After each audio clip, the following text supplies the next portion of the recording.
Com o verso 11 do capítulo 6, agora Paulo começa um resumo final de sua história e de sua epístola para os Gálatas. Agora ele escreve com sua própria mão e ele diz: veja com que grandes letras vos escrevi de meu próprio punho. Aí está, eu escrevi também com meu próprio punho isto. O texto não diz por que Paulo escreveu com letras grandes. Provavelmente porque tinha um problema de vista ou porque queria realmente enfatizar algo especial. Conhecendo o contexto, mais provável é que ele utilizou letras grandes para dar ênfase a essas últimas palavras da carta. Ainda hoje, nós usamos essa metodologia quando queremos dar um destaque especial a algum texto. Então usamos letras maiúsculas, não é assim? Ou às vezes sublinhamos um texto. No caso desta passagem que acabamos de ler, Paulo queria destacar as principais preocupações ao final de seu livro. Bem-vindos ao esboço da lição de Escola Sabatina. Já estamos na última lição do trimestre e o título da lição é Anunciando a Glória da Cruz. Tudo bem? Vamos nos concentrar então em dois assuntos. O primeiro assunto é um pequeno resumo de toda a carta de Gálatas 6, 11 ao 13. Em segundo lugar, a centralidade da cruz de Gálatas 6, 14 ao 18. Tudo bem? Vamos ao primeiro assunto então. Um resumo de tudo o que Paulo vinha dizendo até aqui. Gálatas 6, 12 ao 16. Então Paulo sublinha temas que são evidentes em toda a sua epístola. Esses temas estão relacionados com os falsos mestres, os judaizantes. Um primeiro assunto, então, é a circuncisão. Os judaizantes estavam exercendo uma pressão tremenda sobre os crentes de Gálatas, mas tudo indicava que uma grande maioria deles ainda não havia dado esse passo. Amém por isso. Um outro assunto que chama a atenção é que os judaizantes não estavam dizendo que a circuncisão seria um rito útil para eles. Eles estavam dizendo que a circuncisão era necessária para a iniciação dos novos crentes. Isso realmente era uma distorção do Evangelho. Em segundo lugar, um segundo assunto é que a exaltação da cruz de Cristo era muito significativa para Paulo. Se o símbolo da teologia dos judaizantes era a circuncisão, então o símbolo da teologia de Paulo era a cruz. Amém? A circuncisão, de alguma maneira, para esses judeus los salvava das persecuções. Hemos estudado isso na lição dessa semana, mas, por outro lado, os romanos também consideravam a cruz como algo despreciável. De fato, era um assunto de vergonha e nunca jamais de jactância.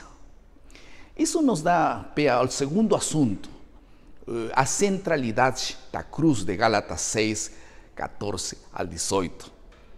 No verso 14 encontramos que Paulo considera a cruz como o centro de seu pensamento e vida e a define como o único objeto de sua vaidade. Paulo compreendia, por exemplo, como a cruz poderia vir a ser uma pedra de tropeço para os judeus, mas ele nunca poderia compreender como os cristãos podiam deixar de ver a cruz como sua glória máxima. A cruz nos reduz a nosso tamanho verdadeiro. A morte e a ressurreição de Jesus proporciona o único fundamento possível para uma teologia de salvação pela graça. Por outro lado, Paulo denuncia os judaizantes por exigir que os outros guardassem a lei, sendo que eles mesmos não a observavam. A religião dos judaizantes realmente consistia basicamente no que eles podiam fazer para Deus e não o que Deus podia fazer por eles. Eles realmente estavam centrados no eu, em vez de estar centrados na cruz. Em Gálatas, capítulo 6, verso 15, o apóstolo Paulo destaca a importância da renovação total, não apenas numa mudança exterior, mas sim como dice Paulo en 2 Coríntios 5:17, em permitir que Deus nos faça novas criaturas, uma transformação do interior do ser humano. Algumas aplicações ao final de nosso esboço. O apóstolo Paulo menciona no verso 16 que os que andam conforme ao evangelho da graça seriam abençoados com a misericórdia e a paz. Amém. Você não disse amém? Agora, Paulo termina sua epístola com uma referência à graça, uma conclusão apropriada para uma epístola que começou com a palavra graça e agora também termina com a graça. Se todos nós reconhecêssemos a graça de Deus em nossas vidas, pudéssemos dizer que Ele é tudo, significa tudo para nós. Alguma tarefa ao final. Uma vida centrada na cruz significa tirar nosso olhar do eu para nos concentrar na vida de Jesus.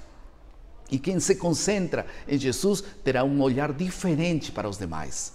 Nessa semana, que todos nós possamos ser uma bênção para alguém que está de nosso lado. Que a cruz possa ser significativa para ti e para aqueles que te rodeiam e estão a teu lado. Vamos orar? Querido Pai, muito obrigado pela lição desta semana.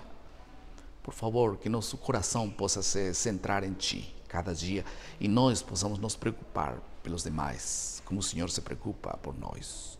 Em nome de Jesus. Amém. Muito obrigado por estar conosco mais uma vez. Lembre nosso lema, maná, cada dia, cada cada manhã é alimento para a vida. Que Deus te abençoe. Nos vemos no próximo trimestre. Vamos estudar a carta aos Romanos. Deus te abençoe.